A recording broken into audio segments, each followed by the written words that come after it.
எல்லா தேசத்திலும் சுவிசேஷத்தை சொன்னார். ஆனாலும் அந்த சுவிசேஷத்தின் சுதந்திரவாளியாகிய தேவனை, பிதாவாகிய தேவனுக்கு அவர்கள் செவி சாய்க்கவே இல்லை, பிசாசுக்கே செவி சாய்த்தார்கள். ஆகவே முழு உலகத்தையும் பிதாவாகிய தேவன் ஜலத்தினாலே கவிழ்த்து போட்டார். எல்லா துன்மார்க்கத்திற்கும் எல்லா அசுத்தத்திற்கும் அடிபணிந்து போன அடிமைகளை இந்த தேவனால் அனுப்பப்பட்ட வெள்ளமானது வாரிக்கொண்டு போனது. அதில் வெறும் 8 பேர் மாத்திரமே தப்பி பிழைத்துக் கொண்டார்கள். சொல்லலாமா? ஹல்லேலூயா. அதற்கு பின்னால தேவனுடைய சித்தம், ஒவ்வொரு மனுஷனுக்குள்ளும் ஆண்டவர் தேவனை அறிகிற அறிவை வச்சிருக்கிறார்.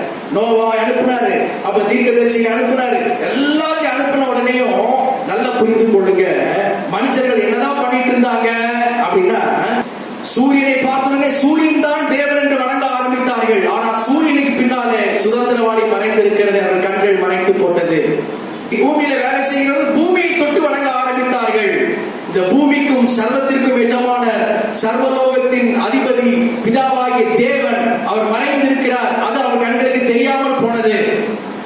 ஒரு சிங்கம் வருகிற பொழுது சிங்கத்தை வணங்க ஆரம்பித்தார்கள், அதை ஆண்டு கொள்ளும்படியாக ஆண்டவர் வைத்தார். ஒரு புலி வருகிற பொழுது புலியை வணங்க ஆரம்பித்தார்கள், யானை வருகிற பொழுது, பாம்பு வருகிற பொழுது எல்லாவற்றையும் வணங்க ஆரம்பித்தார்கள்.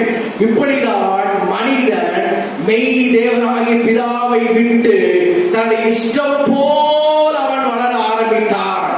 தேவன் ஒருவர் இருக்கிறார் அப்படிங்கிற அறிவு அவருக்கு இருந்தால் பார்த்தாலே தெரியும், இது நமக்கு தேவனா இருக்குமா? கட்டாயமா இருக்க. இது என்னை விட அறிவு கம்மியாச்சு, இது என்னை விட இந்த மாதிரி கண்டிஷன் இருக்குது, இது வணங்கப்படத்தக்கது அல்ல. மனுஷனுக்கு தெரியுது எங்கேயோ ஒருவர் இருக்கிறார், யாரோ ஒருவர் இருக்கிறார், தேவன் இருக்கிறார் அப்படிங்கிற பகுத்த அறிவு மனுஷனுக்குள்ளே வைத்திருக்கிறார். ஆனாலும் அந்த ரோமர் எழுதின புஸ்தகத்தில் வாசிக்கிற பொழுது 1ஆம் அதிகாரம் 19ஆம் வசனம் சொல்கிறது. ரோமர் 1:19, தேவனை குறித்து அறியப்படுவது அவருக்குள் வெளிப்பட்டிருக்கிறது. தேவனே அதை அவர்களுக்கு வெளிப்படுத்தியிருக்கிறார். பாருங்க, தேவனே அவர்களுக்கு அதை வெளிப்படுத்தியிருக்கிறார். இதெல்லாம் என்னால் உண்டாக்கப்பட்டது, இது ஆராதிக்கப்படத்தக்கவை அல்ல. ராஜாதி ராஜாவாக மேல பரமபிதா இருக்கிறார், அவர் தான் ஆராதனைக்குரியவர் அப்படின்னு மனுஷன் உள்ளத்திலே தோணுது. ஆனாலும் மனுஷன் என்ன செய்கிறான்? இதை மட்டுப்படுத்தி வசனம் 22 சொல்கிறது, அவர் அடியுள்ள மனுஷர்கள், பறவைகள், மிருகங்கள், ஊரும் பிராணிகள் இவைகளுக்கு ஒப்பாக தேவனுடைய சாயலை மாற்றினார்கள். ஊரும் பிராணி, பறவை, மிருகங்கள்,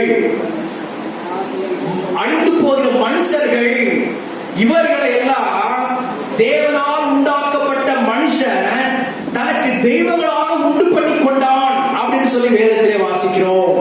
சிருஷ்டிகளை தொழுது சேவியாமல் இந்த மனுஷன்,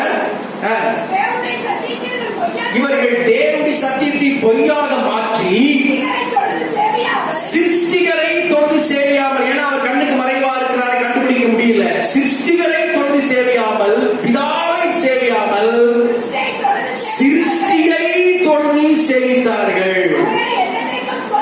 பிதாவே, இயேசுவே